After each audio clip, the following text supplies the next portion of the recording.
ដើម្បីឲ្យដំណាំដូងស្វាយចន្ទីនិងកៅស៊ូកាន់តែមានសក្តានុពលក្រៅពីការដាំដុះតាមទម្លាប់ម្ចាស់ចម្ការអាចបន្ថែមនូវការយកចិត្តទុកដាក់លើបច្ចេកទេសដាំដុះទំនើបជាពិសេសគឺការរៀបចំប្រព័ន្ធស្រោចស្រពឲ្យបានត្រឹមត្រូវតាមស្តង់ដារមូលហេតុនេះហើយទើបកម្មវិធីជំនួបម្ចាស់ចម្ការជាមួយអ្នកកែច្នៃនិងអ្នកផ្ដល់ធនផ្ដោតលើប្រភេទដំណាំទាំង3ត្រូវបានបង្កើតឡើងគោលបំណងគឺដើម្បីផ្ដល់ឱកាសដល់ម្ចាស់ចម្ការជួបផ្ទាល់ជាមួយអ្នកជំនាញរៀនសូត្រពីបច្ចេកទេសដាំដុះដើម្បីពង្រីកទំហំផលិតកម្មឲ្យកាន់តែធំជាងមុនក្នុងឱកាសនោះដែរ Gain Irrigation ជាក្រុមហ៊ុនផ្គត់ផ្គង់និងដំឡើងប្រព័ន្ធស្រោចស្រពទំនើបក៏បានបញ្ជូនអ្នកជំនាញក៏ដូចជាសម្ភារៈនិងឧបករណ៍តាំងបង្ហាញដល់ម្ចាស់ចម្ការផ្ទាល់ផងដែរលោកសឿងសុខប្រធានក្រុមរចនាប្លង់នៃក្រុមហ៊ុនដដែលបានលើកឡើងថា Gain Irrigation បានចូលរួមវេទិកានេះគឺដើម្បីបង្ហាញអំពីដំណោះស្រាយបច្ចេកវិទ្យាស្រោចស្រពឆ្លាតវៃដែលជាកត្តាកំណត់ជោគជ័យលើដំណាំកសិឧស្សាហកម្មទាំងនេះបាទថ្ងៃនេះក្រុមហ៊ុន Gain Irrigation យើងបានយកសម្ភារៈកសិកម្មជាច្រើនមានដូចជាធុងចម្រោះទឹកកសិកម្មកាភ្លើងបាញ់ទឹក Sprinkler ក្បាលសាច់ទឹកមានសម្ភារៈផ្សេងៗទៀតជាច្រើនសម្ភារៈ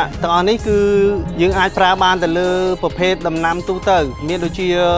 ដំណាំដូងវាយទុរេនរាល់ដំណាំហូបផ្លែទាំងអស់សម្ភារៈប្រព័ន្ធស្រោចស្រពរបស់យើងគឺនាំចូលមកពីប្រទេសសហរដ្ឋអាមេរិកប្រទេសទូគីប្រទេសអ៊ីស្រាអែលនិងប្រទេសចិនសម្ភារៈដែលយើងនាំចូលមកគឺសុទ្ធសឹងតែជាសម្ភារៈដែលយើងនាំចូលពីប្រទេសលេខ1ផ្នែកកសិកម្មហើយនៅទូទាំងពិភពលោកផលិតផលដែលយើងនាំចូលគឺវាមានគុណភាពខ្ពស់ប្រើប្រាស់បានយូរឆ្នាំកសិករចំណាយ